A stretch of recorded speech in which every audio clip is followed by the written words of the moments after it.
What do you like most about your job? This job is so rewarding.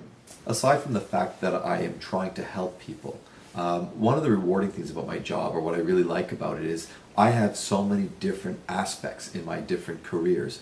I see patients in psychotherapy. I assess clients for children's aid or for lawyers, or somebody might be incarcerated.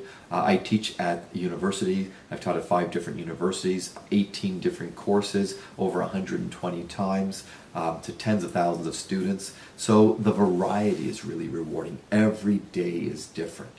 And I just said right now that I see patients in psychotherapy and I assess clients. A lot of people ask, what's the difference?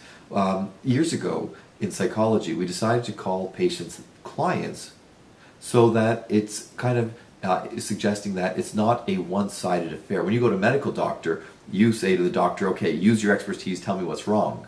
But with psychology, we're hoping that the client has a sense of self-efficacy, this idea that I can have an impact. I can, bring my issues to the therapist, but I'm working together with the therapist.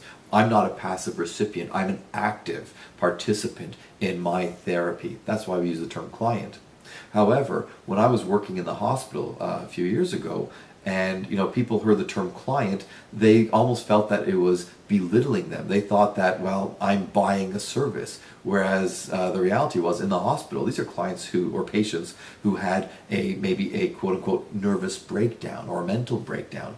They were hospitalized. They couldn't function at all. And so I use the term patient to really kind of drive home the fact that with a lot of the people I work with, they have some very, very serious issues. It's not that they have extra time on their hand or extra money and they're just navel gazing. No, some people have such serious issues, and I want to let them know that I understand, I respect, and I appreciate the severity of it, and I want to work together with you to help you deal with these things. So I use the terms differently, patient and client, but some psychologists like to use only one or the other. But this is the reason that we've had this change, and I can see the positives of both sides or both terms.